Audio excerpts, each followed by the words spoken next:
अब हम स्टार्ट करते हैं नाइन्थ की क्लास, नाइन्थ फिजिक्स की क्लास। पहला चैप्टर जो फिजिक्स वाले सेक्शन में है वो है आपका मोशन। वो क्या है? मोशन है। पहला चैप्टर मोशन है। सबसे पहली बात, फिजिक्स क्या है? नाइन्थ क्लास में आप चलना स्टार्ट करते हैं, फिजिक्स की दुनिया में कदम रखते हैं। एट्थ क्लास से थोड़ा डिफरेंट मिलता है आपको, थोड़ी सी चीज़ें डिटेल में पढ़ते हैं। 11 12th में तो और भी ज़्यादा डिटेल में पढ़ेंगे आप लोग, ठीक है। सबसे पहली बात, फिजिक्स क्या है? फिजिक्स आप देखते हैं, फिजिक्स स्टार्ट कर रहे हैं तो पहले जरा बात कर लेते हैं फिजिक्स क्या है। भाई चारों तरफ देखो, इतनी सारी चीजें देखेंगे, छत पे जाओ और भी चीजें देखने वाली है, रूम में हो तब भी बहुत कुछ दिखेगा, बाहर बगीचे में जाओ, बगीचे, गार्डन गार्डन, ठीक है, कहीं पर भी जाओ बच्चों, पार्क में जाओ, कहीं पर भी जाओ, दुनिया में इतनी सारी चीजें दिखेंगी। ओहो, गार्डन में गए और बारिश हो गई। बारिश क्यों होती है, कैसे होती है? ये क्या है? फिजिक्स है बच्चों। और क्या है? फिजिक्स है, ठीक है। कहां से बारिश हो रही है, कैसे हो रही है, कब हो रही है, क्यों हो रही है? बारिश है। तूफान आ जाते हैं गर्मी के दिनों में, तूफान आ जाते हैं गर्मी के दिनों में। ओहो, क्यों आ जाते हैं भाई? उसका भी रीजन क्या है? फिजिक्स है। आप देखते हैं जो कोस्टल एरियाज होते हैं उनमें बहुत भयंकर तबाही होती है अक्सर। क्यों वहां पर ज्यादा क्यों होती है? ये फिजिक्स है। पौधों को देखते हैं, प्लांट्स को देखते हैं, हरियाली हरियाली, वाह, देख के मजा आ जाता है आपको। तो ये ग्रीन ही क्यों नजर आ रहे हैं, पत्ते ग्रीन ही क्यों नजर आ रहे हैं? ये भी फिजिक्स है। पंखा चल रहा है, क्यों घूम रहा है, कैसे घूम रहा है? ये फिजिक्स है। समझ रहे हो? कुछ भी देखते हो, कुछ भी चलते हो, फ्रिज में ठंडा ठंडा पानी गर्मी के दिनों में पीते हो, ओहो, आइसक्रीम वो जमा करके खाते हो, मजा आता है ना, वो सब कुछ क्या है? फिजिक्स है। ओहो, फ्रिज ठंडा कैसे करता है? आजकल, पहले तो कूलर यूज करते थे, कूलर रूम को ठंडा करता था गर्मी के दिनों में, वो भी फिजिक्स। आजकल बहुत सारे लोग एसी लगवाने लग गए हैं, खूब ताबड़तोड़, तो एसी कैसे ठंडा कर रहा है? ये भी तो फिजिक्स है, ये भी तो फिजिक्स है बच्चों। तो कुछ भी तारे टिमटिमाते हुए नजर आते हैं, वो क्या है? फिजिक्स है। क्या तारों की साइज वास्तव में इतनी छोटी है क्या? ठीक है, इतना कम साइज है क्या तारों का? नहीं, ह्यूज है, ह्यूज है। बहुत सारे, ज्यादातर बहुत सारे सन से भी बहुत बहुत बड़े हैं, लेकिन तब भी छोटे नजर आते हैं। क्यों आते हैं? ये भी फिजिक्स है। समझ रहे हो बच्चों? कुछ भी, आपके बॉडी पे पसीना क्यों आता है? ये भी फिजिक्स है। तो कुछ भी आप देखते हो, ये सब कुछ क्या है? फिजिक्स है। तो नेचर में जो कुछ भी हो रहा है और क्यों हो रहा है, ये सारा स्टडी हम फिजिक्स में करते हैं। सो फिजिक्स का मतलब क्या होगा? फिजिक्स का मतलब क्या होता है? फिजिक्स साइंस का एक ब्रांच है। साइंस का एक ब्रांच है जिसमें नेचर और नेचुरल फिनोमेना के बारे में स्टडी करते हैं। तो क्या बोलोगे फिजिक्स के बारे में? The study of nature and natural phenomena is called physics. Nature में सब कुछ जो है, उसकी स्टडी जो है, वो सब कुछ क्या है? फिजिक्स है। The study of nature and natural phenomena. Natural phenomena, oh, बिजली गिरी गिरी गिरी, बिजली गिरी, क्यों गिरी? और जिस पे गिरी वो गया ऊपर, ऊपर से बिजली गिरी, आदमी गया ऊपर। क्यों गिरी बिजली, कैसे गिरी, कब गिरी? ये सारी स्टडी क्या है? फिजिक्स है। ये फिनोमेना नेचुरल फिनोमेना है। बिजली गिरना, बारिश होना, रेनबो बनना, ओहो, बता नहीं सकता मैं आपको। तो study of nature and natural phenomena is called physics. आप सुनते हैं, जानते हैं, केमिकल्स की स्टडी केमिस्ट्री है।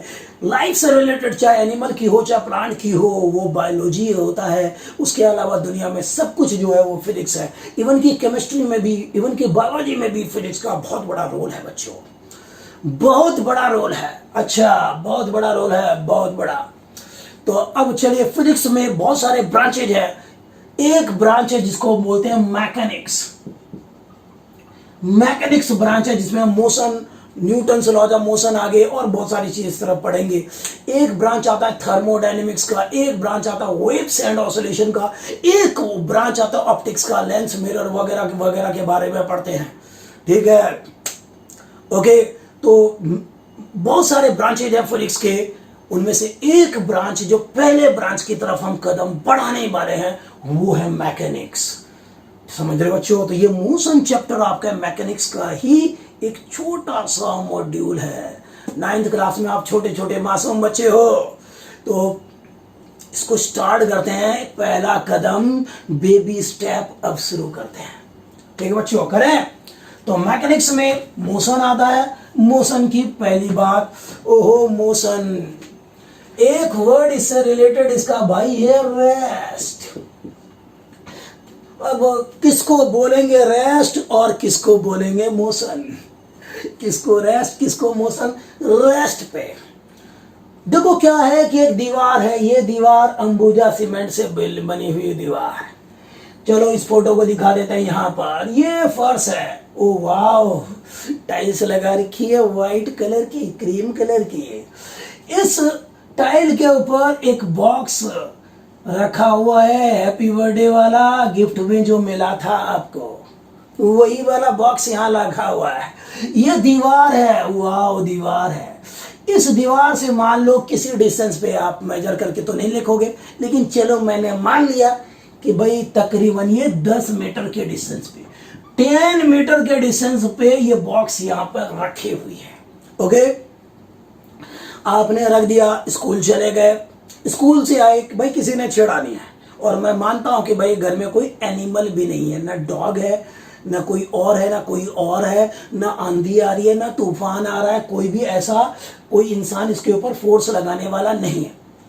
तो आप सुबह सुबह रखे और रख करके चले गए स्कूल, कोई छेड़ने वाला नहीं है। स्कूल से आए तब भी यहीं पर पड़ा हुआ है, उसके बाद भी यहीं पड़ा हुआ है। 10 दिन हो गए, आप उस रूम में नहीं जा रहे, इसको छेड़ नहीं रहे, पड़ा हुआ है यहाँ पर, पड़ा हुआ ही है। क्या टाइम बीत रहा है? क्या टाइम बीत रहा है? टाइम बीत रहा है, क्या बीत रहा है? वो तो टाइम तो बीतता रहता है। क्या इसका पोजीशन चेंज हो रहा है? नहीं हो रहा चेंज पोजीशन। इस दीवार से अगर मैं इस दीवार को रेफरेंस बोलूं, क्या बोला मैंने? रेफरेंस बोला।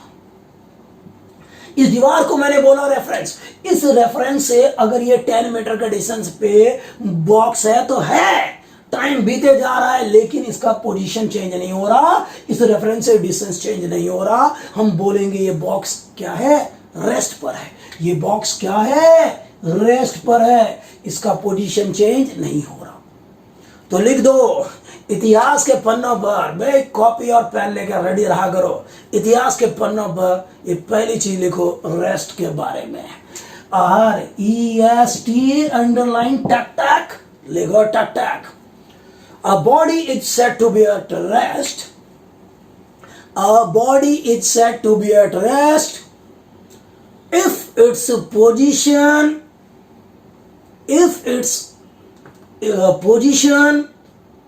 ठीक है, with respect to some reference, with respect to some reference, if its position with respect to some reference does not change with the passage of time. If its position with respect to some reference does not change with the passage of time. समय बीतने के साथ इसका position change नहीं हो रहा। ठीक है, a body is said to be at rest if its position does not change with respect to some reference with the passage of time, with the passage of time. Okay, तो motion क्या है भाई? आप धक्का लगाने लग गए, ये ब्लॉक उधर जाने लग गया, इससे डिस्टेंस चेंज होने लग गया। ओहो, 10 मीटर, 12 मीटर, 15 मीटर चेंज होने लग गया, फोर्स लगाया आपने, चेंज होने लग गया। ओके ओके ओके, तो भाई समय बीत रहा है, स्टॉप वॉच ऑन कर दिया, टाइम बीते जा रहा है, उधर धक्का दिए जा रहे, ले जाए जा रहे, पोजीशन चेंज हो जा रहा है। अब बोलेंगे ये ब्लॉक आ गया मोशन में। ठीक है, मोशन में आ चुका है। चलो फिर लिखो मोशन के बारे में एक लाइन, चलो लिखो मोशन के बारे में। A body is said to be in motion. A body is said to be in motion if its position changes. If its position ब्रैकेट में लिख लो with respect to some reference। यहां पर ये दीवार, मजबूत दीवार क्या है? एक रेफरेंस है। A body is said to be in motion, ठीक है, इफ इट्स पोजीशन ब्रैकेट में लिखा with respect to some reference bracket बंद changes with the passage of time. If its position ब्रैकेट में लिखा with respect to some reference changes with the passage of time, उसको हम क्या बोलेंगे? बस खत्म हो गया. A body is said to be in motion. दोबारा repeat. A body is said to be in motion if its position changes with the passage of time. ठीक है, किसी भी रिस्पेक्ट के रेफरेंस के रिस्पेक्ट में इसका पोजीशन अगर चेंज हो रहा है तो हम बोलेंगे मोशन में आ गया है. ओके, अब ये मोशन को समझना है या फिजिक्स में कुछ भी समझना है ना बच्चों, तो आपको थोड़ी सी नॉलेज होनी चाहिए वेक्टर की. यस, चलो शॉर्ट में आपको थोड़ा सा बताते हैं. 11th क्लास में आप साइंस में डिटेल में पढ़ोगे, थोड़ा सा बताते हैं आपको. ओके, वेक्टर के बारे में आपको थोड़ा सा बताते हैं, बहुत जरूरी है. अब ये वेक्टर क्या है? दूसरा इसका भाई होता है स्केलर. एक है स्केलर और दूसरा है वेक्टर. हमें इसके बारे में जानकारी चाहिए थोड़ी सी. और ये दोनों जो है एक ग्रुप का हिस्सा है जिसको हम बोलते हैं फिजिकल क्वांटिटी. अब ये फिजिकल क्वांटिटी क्या है बच्चों? नाम सुना है आपने टाइम, नाम सुना है आपने मास, अरे नाम सुना है आपने डिस्टेंस, नाम सुना है आपने डिस्प्लेसमेंट सुना है, और वेलोसिटी सुना है आपने, एक्सेलरेशन सुना है, फोर्स सुना है, टॉर्क सुनोगे, ठीक है, मोमेंटम सुना आपने, नहीं सुना तो कोई बात नहीं, सुनोगे, सुन ही लोगे. उसके अलावा भी अनगिनत चीजें हैं. सुना होगा करंट, वोल्टेज, सुना है ना, ये तो सुना होगा आपने करंट, वोल्टेज. इसके अलावा अनगिनत चीजें मैं गिन नहीं सकता. ठीक है, मोमेंट ऑफ इनर्शिया होता है आपका, ठीक है, बहुत कुछ होता है बच्चों. तो इन सारी चीजों को बोलते हैं फिजिकल क्वांटिटी, जो आप फिजिक्स में सुनते हो.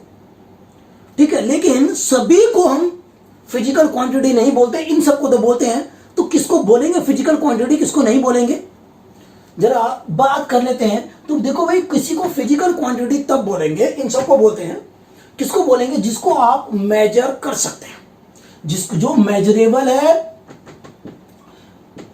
कोई भी स्पेलिंग कभी भी गलत हो सकती है, बी केयरफुल. जिसको मेजर कर सकते हैं. दूसरा, जिसमें फिजिक्स के लॉज एप्लीकेबल हैं. क्या मैंने बोला? लॉज एप्लीकेबल है. लॉज एप्लीकेबल है, जैसे फादर इज इक्वल टू मां, पढ़ोगे, सुनोगे, सीखोगे. ये न्यूटन सेकंड लॉ है. तो ये कोई फॉर्मूला है, इसमें F R I force, M R I mass, A R I acceleration. तो भाई ये किसी फॉर्मूले को जस्टिफाई कर रहा है, ठीक है, सेटिस्फाई कर रहा है किसी फॉर्मूले को, किसी लॉ को. तो ये फोर्स, मास, एक्सेलरेशन तीनों को मेजर कर सकते हैं. मेजरमेंट करके बता सकते हैं भाई फोर्स कितना न्यूटन है, मास कितना केजी है, एक्सेलरेशन कितना मीटर पर सेकंड स्क्वायर है, हम मेजर कर सकते हैं. तो कोई भी चीज जिसको मेजर कर सकते हैं, जिसमें लॉज ऑफ फिजिक्स एप्लीकेबल है, फिजिक्स के फॉर्मूले एप्लीकेबल है, इस तरह से रख सकते हैं, कैलकुलेशन कर सकते हैं, उनको हम बोलते हैं क्या? Physical quantity. ये कुछ एग्जांपल है फिजिकल क्वांटिटी के. ठीक बात है. ये और इस तरह के बहुत सारे जो फिजिकल क्वांटिटी जो फिजिक्स में सुनते रहोगे, उनको दो ग्रुप्स में बांटा गया है खास तौर पे. एक है स्केलर और दूसरा है वेक्टर. एक है स्केलर और दूसरा क्या है बच्चों? वेक्टर है. एक है स्केलर और दूसरा है वेक्टर. अब ये स्केलर किसको कहेंगे? कोई भी चीज जिसमें मैग्नीट्यूड हो,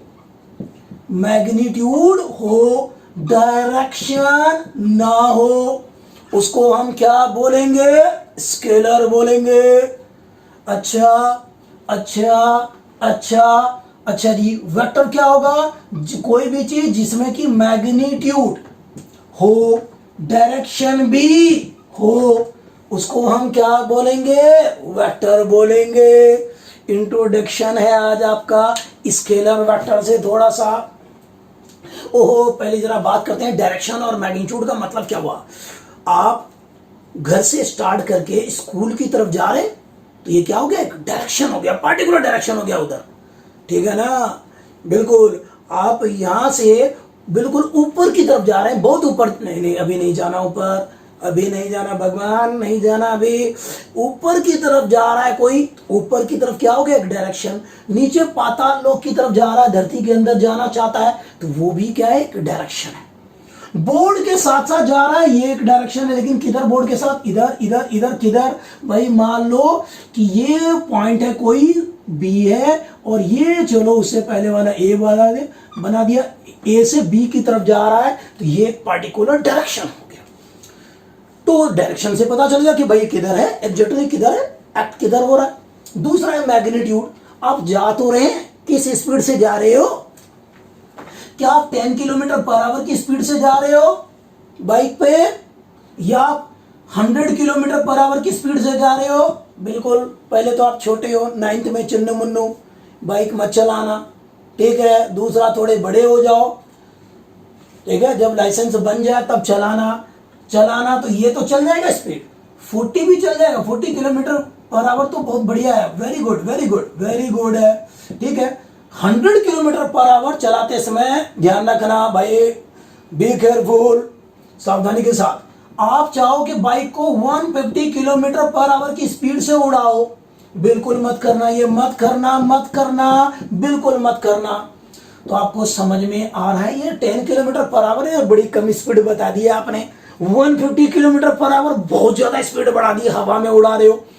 तो ये जो 10 बोला, 40 बोला, 100 बोला, 150 किलोमीटर पर आवर बोला, इससे बोलने से आपको एहसास हुआ कि वो जो क्वांटिटी मैंने कही है, वो क्वांटिटी कितनी कम है या ज्यादा है।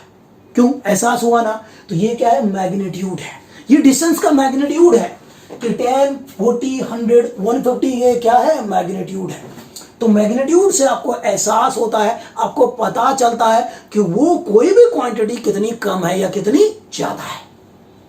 आप 2 घंटे पढ़ो, ठीक है सर पढ़ लेंगे, आप एक दिन में 18 घंटे पढ़ा करो, 18 घंटे नहीं हो पाएगा। तो ये 2 घंटे और 18 घंटे क्या है, टाइम का मैग्नीट्यूड है। इससे आपको एहसास हुआ, आप 2 मिनट पढ़ो, फर्स्ट आ जाओगे। ऐसा मैं नहीं कहता, निर्मल बाबा कहते हैं, ठीक है। तो अगर मान लो 2 मिनट, और भाई कोई भी बच्चा सुन के बिल्कुल खुश हो जाएगा, 2 मिनट में भाई टॉप कर जाएंगे, बहुत बढ़िया कर जाएंगे, बहुत बढ़िया। तो ये 2 मिनट में बोला किसी ने, या 2 घंटे बोला, या 18 घंटे बोला, ये टाइम का मैग्नीट्यूड है। तो मैग्नीट्यूड से एहसास होता है आपको कि कोई क्वांटिटी कितनी कम है, कितनी ज्यादा है। तो दोनों चीजें मिल गई। तो कोई भी चीज का मतलब फिजिकल क्वांटिटी जिसमें मैग्नीट्यूड हो, डायरेक्शन ना हो, उसको हम बोलेंगे स्केलर बोलेंगे। लिख लो इतिहास के पन्नों पर, स्केलर का डेफिनेशन लिख लो। Any physical quantity having magnitude only and no direction is called a scalar.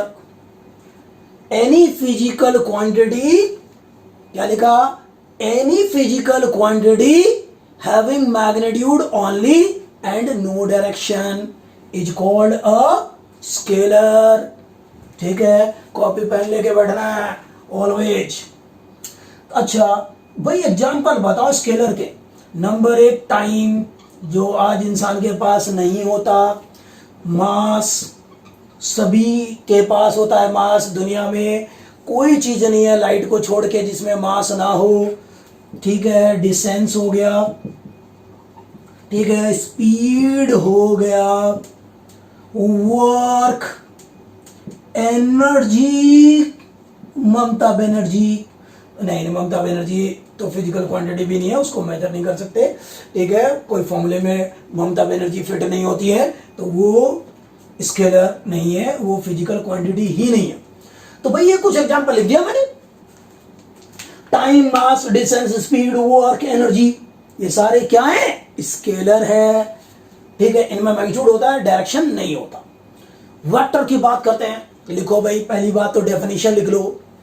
Any physical quantity having both magnitude as well as direction is called a vector, है ना। लिखो any physical quantity having both magnitude as well as direction is called a vector, ठीक है। Example vector के बहुत सारे हैं। Number 1 wait, उसके बाद हो गया डिस्प्लेसमेंट। ये डिस्प्लेसमेंट क्या है भाई, सीखेंगे, ठीक है। इनमें ज्यादातर चीजों के बारे में हम सीखेंगे एक एक करके। डिस्प्लेसमेंट हो गया, डिस्प्लेसमेंट। वेलोसिटी क्या होगी, वेलोसिटी। एक्सेलरेशन, मोमेंटम, क्या, मोमेंटम। ये कुछ नाम बता रहा हूं, इन सब के बारे में पढ़ोगे आप। ओके, फोर्स एटसेट्रा, बहुत सारी चीजें हैं। ये कुछ के नाम मैंने लिखे हैं अभी आपके लेवल पे।